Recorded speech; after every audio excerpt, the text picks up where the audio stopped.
Hi guys, எல்லோருக்கும் வணக்கம். எப்பவுமே சந்தோஷமாக இருக்க வாழ்க்கையில் தொடர்ந்து முயற்சி செஞ்சுக்கிட்டே இருங்க. நன்றி. இன்றைக்கி நம்ம பார்க்க போகிற ஒரு பதிவு என்ன அப்படின்னா, நான் ரீசெண்டாக ஒரு 1.5 வீக்ஸ் பிஃபோர் ஒரு புக் ஒன்று அமேசானில் பர்ச்சேஸ் பண்ணேன். எப்பவுமே மாதம் ஒரு 3-4 புக்கு கிட்ட பர்ச்சேஸ் பண்ணுவேன். ஸோ இன்றைக்கி இந்த மந்த் வந்து பர்ச்சேஸ் பண்ண ஒரு அற்புதமான ஒரு புத்தகம் என்னென்னா, கர்மா தெரப்பி அப்படின்னு ஒரு புத்தகம்.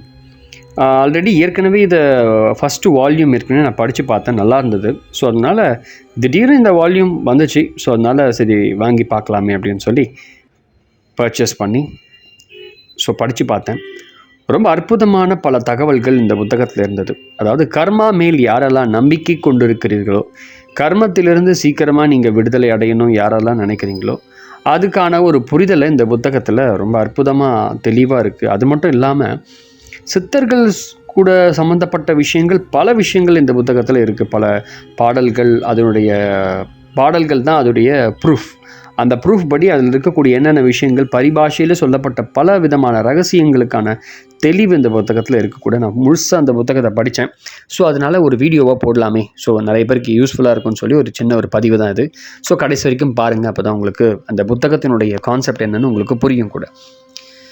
சரி, இந்த புத்தகத்தில் என்னென்னலாம் இருக்குது அப்படின்னா, ஃபஸ்ட்டு மொத்தம் ஒரு புக் ஒரு 147 பேஜ் மொத்தம் கொண்ட ஒரு புக்கு இது. ஆக்சுவலி காயசித்தின்னா என்ன, காயசித்தி எப்படி செய்யலாம் அப்படின்ற முறை, விழிப்பு நிலை ரகசியம், விந்துநாதம், திருச்சிற்றம்பலம், உணவுனா என்னென்னா இந்த வாழையோடு கனெக்ட் ஆகிற சில உணவுகளை அவங்க வந்து சொல்லியிருக்காங்க, நிறைய விஷயங்கள். மௌன யோகம், சுழுமுனை ரகசியம், அதாவது சரகலையில் இருக்கக்கூடிய சுழுமுனையுடைய சீக்ரெட்ஸ், நந்தி யோகம் என்னும் வாசி யோகத்தை, மாந்திரிகத்தினுடைய மனமும், ஈர்ப்பு விதி, மறுபிறவி என்னும் மாயை, ரசவாதத்தின் ஜோதிடமும், பரியங்க யோகமும், அதுக்கு பிறகு பஞ்சேந்திரியமும், மனமும், ஐம்பூதங்களுடைய பஞ்சேந்திரியமும், படைப்பாற்றலும் ரகசியம். இது எல்லாத்தையும் கான்செப்ட் எல்லாம் பார்த்தீங்கன்னா, அந்த கர்மா என்பது உங்கள் பஞ்சபூதங்களோட தான் ரொம்ப தொடர்பில் இருக்குது எப்பவுமே. ஸோ அந்த தொடர்பை நீங்கள் வந்து கரெக்டான ஃபார்முலாவில் கரெக்டாக கொண்டு போகணும் அப்படின்னா அதுலேருந்து ஈஸியாக வெளியே வந்துடலாம் அப்படின்ற ஒரு கான்செப்டை தான் இந்த புத்தகங்கள் இருந்துகிட்டே இருக்குது அப்படின்னு நான் பார்க்குறேன். அந்த பார்வையில் நான் பார்த்துட்ருக்கேன். சரி, இந்த புத்தகத்தில் நான் வந்து இப்போ ஒவ்வொருத்தரும் ஒரு புக்கு படிக்கும்போது ஒரு விதமான புரிதல் ஏற்படும். எனக்கும் இந்த புத்தகத்தில் ஒரு சில புரிதல்லாம் வந்துச்சு கூட. ஸோ என்னென்ன அப்படின்னா, நம்ம மனம் வந்து நிறைய விதங்களில் இருக்குது. ஸோ அதை எப்படி நம்ம நேர்கோட்டுக்கு கொண்டு வர்றது அப்படின்றதுக்கான வழிமுறை இதில் இருக்குது. அது மட்டும் இல்லாமல் சில பரியங்க யோகம் பண்ணுறோன்னா என்ன மூலிகைகள் எடுத்துக்கலாம், ஒரு 2 விதமான மூலிகைகள் இருக்குது. அந்த மூலிகைகள் நம்ம எடுத்தோம் அப்படின்னா நிறைய விஷயங்கள் நம்ம வந்து அந்த பரியங்க யோகத்துக்கு ரொம்ப பயன்படுத்திக்கலாம் அப்படின்னு இந்த புத்தகத்தில் இருக்குது. பஞ்சபூதங்கள், அட்டமா, சக்திகள் சம்மந்தப்பட்டது நிறைய விஷயங்கள் இந்த விஷயங்கள் இருக்குது. பஞ்சபூதத்தினுடைய ஈர்ப்பு விதி ரகசியத்தை பற்றி இந்த புத்தகத்தில் இருக்குது. எல்லோரும் லா ஆஃப் அட்ராக்ஷன் நம்ம நினைப்போம், பட் வந்து எலமெண்ட்ஸ், அந்த எலமெண்ட்ஸில் இருக்கக்கூடிய ஈர்ப்பு விதியில் எப்படிலாம் ஈர்ப்பு விதியோடு இணைக்கப்பட்டிருக்கிறது. வெறும் சாதாரணமாக அந்த ஒரு வார்த்தையாக இல்லாமல் அதுக்கான ப்ராக்டிசஸ் இருக்குது. இது வந்து ஒரு ப்ராக்டிக்கல் கைடு புத்தகம் மாதிரி தான் இருக்குது. ப்ராக்டிஸ் அதில் இருக்குது. அந்த ஈஸியாக அந்த ப்ராக்டிஸை நம்ம வந்து பண்ணலாம் கூட. நந்தி யோகம் என்னும் வாசி யோகத்தை பற்றி இருக்குது. நிறைய முறைகள் இந்த புத்தகத்தில் இருக்குது.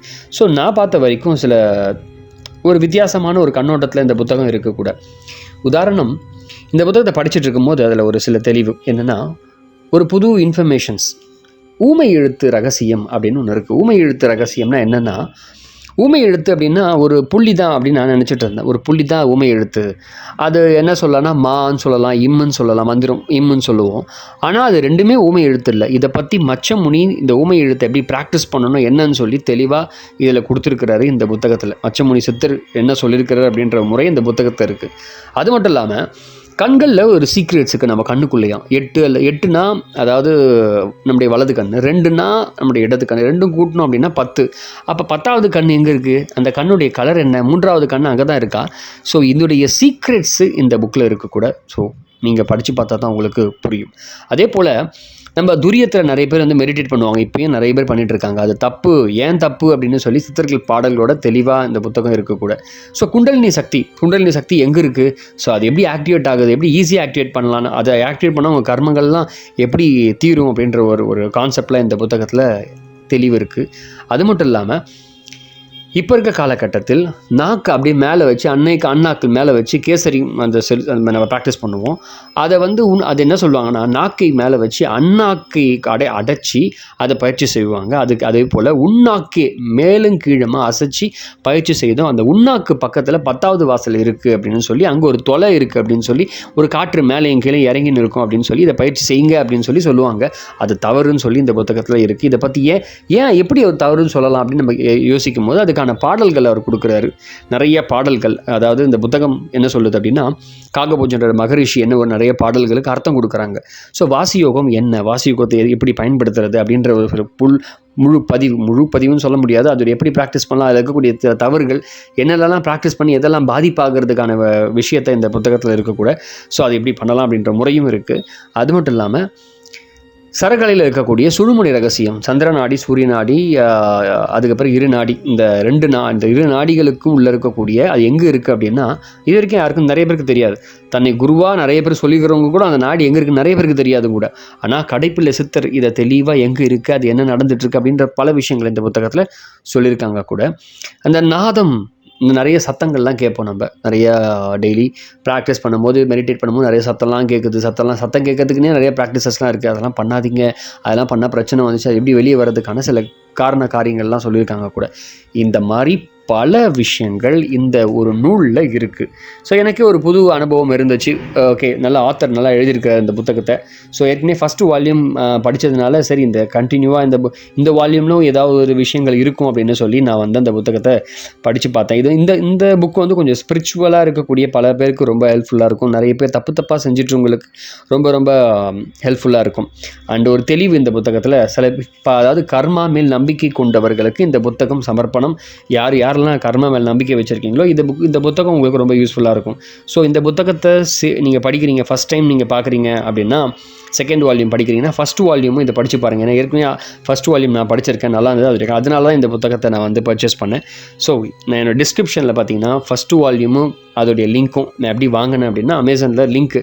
ஸோ அந்த லிங்க்கை வந்து நான் இங்கே உங்களுக்கு கொடுத்துட்றேன் அமேசானில். அண்ட் செகண்ட் வால்யூமுக்கான லிங்க்கையும் கீழே டிஸ்கிரிப்ஷனில் கொடுத்துட்றேன். நீங்கள் வாங்கி அதை பர்ச்சேஸ் பண்ணி படித்து பாருங்கள். அப்போ தான் உங்களுக்கு புரியும். ஏன்னா நிறைய சீக்ரெட்ஸ், நிறைய விஷயங்கள் இப்போ இருக்க காலகட்டத்தில் நிறைய பேர் தப்பாக நிறைய விஷயங்களை சொல்லி கொடுத்துட்ருக்குறாங்க.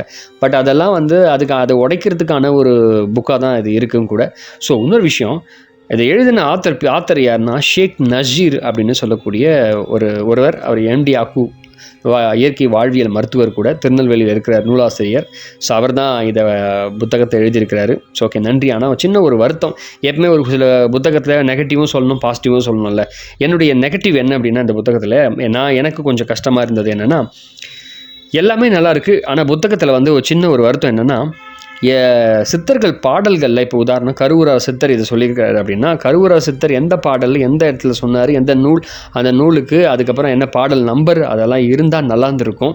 ஸோ அடுத்த தடவை அவர் இந்த மாதிரி புக்கு எழுதுறாரு அப்படின்னா, கண்டிப்பாக சப்போஸ் இந்த வீடியோ நீங்கள் பார்க்குறீங்க, ஆத்தர் பார்க்குறாருன்னா, என்னுடைய சின்ன ரிக்வஸ்ட் என்ன, அந்த சித்தர்கள் பாடல்கள்லாம் இருக்குது அப்படின்னா, அங்கே வந்து அதோடைய நம்பர்ஸ் எல்லாம் போட்டிங்க அப்படின்னா ரொம்ப யூஸ்ஃபுல்லாக இருக்கும். மற்றவங்களுக்கும் அதை அடுத்தவங்க ரிசர்ச் பண்ணுறவங்களுக்கு ரொம்ப யூஸ்ஃபுல்லாக இருக்கும் கூட. ஸோ புக்கு என்னென்னா ஒன்றும் இல்லை, அதை ரிசர்ச் பண்ணுறதுக்கு தான் நிறைய பேர் யூஸ் பண்ணுறோம். அது அடுத்த தேடுதலுக்கு நமக்கு தேவைப்படுது. அதில் வந்து சில விஷயங்கள் இருந்தால் தான் நல்லதும் கூட. அது என்னுடைய ஒரு தனிப்பட்ட கருத்து. ஸோ இது ஒன்று தான் நான் இந்த புத்தகத்தை ஒரு நெகட்டிவாக பார்க்குறேன். மீதி எல்லாமே இந்த புத்தகத்தில் ரொம்ப அருமையாக இருக்குது. ஸோ நிறைய பேருக்கு நிறைய விஷயங்கள் புரியும் கூட. அதாவது ஸ்பிரிச்சுவலில் ரொம்ப அதிகமாக இருக்கிறவங்க, ரொம்ப நாள் வாழ்ந்துட்டு இருக்கிறவங்களுக்கு அது என்னென்னு புரியாமல் இருக்கிறவங்களுக்கு ரொம்ப யூஸ்ஃபுல்லாக இருக்கக்கூடிய ஒரு புத்தகம். அண்ட் ஆரம்ப கட்டத்தில் வர்றவங்களுக்கும் ரொம்ப யூஸ்ஃபுல்லாக இருக்கும். நிறைய சித்தர்கள் மேல் நிறைய பேருக்கு ஆர்வம் கொண்டவர்களுக்கு, சில சீக்ரெட்ஸை தேடிட்டு இருக்கவங்களுக்கு இந்த புத்தகம் ரொம்ப நல்லாயிருக்கும் கூட. நிறைய நிறைய பேர் தப்பாக ப்ராக்டிஸ் பண்ணி அந்த ப்ராக்டிஸில் பாதிப்படைஞ்சிட்டு இருப்பீங்க. ஸோ நீங்கள் பண்ணது தப்பு தான் அப்படின்ற ஒரு சில விஷயங்களுக்கு தெளிவான ஒரு அர்த்தங்கள் இங்கே கொடுத்துருப்போம். ஸோ நல்லாயிருக்கு இந்த புக். ஆக்சுவலி விருப்பம் உள்ளவர்கள் படித்து பாருங்கள். ஏன்னா சித்தர்கள் பாடலில் பொறுத்த வரைக்கும் ஒவ்வொருத்தருக்கும் ஒரு விதமான புரிதல். இப்போ இந்த புத்தகத்தை ஒருத்தர் எழுதுறாரு அப்படின்னா, அவருக்கு ஒரு விதமான புரிதலில் அவர் எழுதுறாரு. இதே இன்னொருத்தர் எழுதுறாருன்னா, அவருக்கு விதமான ஒரு புரிதல் எழுதுவாங்க. ஒவ்வொருத்தருக்கும் ஒரு விதமான புரிதலில் வரும் கூட. இந்த புத்தகம் ஒரு அற்புதமான புத்தகம், ஒரு நல்ல புரிதலோடு இருக்கக்கூடிய ஒரு புத்தகம். விருப்பம் உள்ளவர்கள் இந்த புத்தகத்தை வாங்கி படியுங்கள். இது என்னுடைய ஒரு தனிப்பட்ட கருத்து.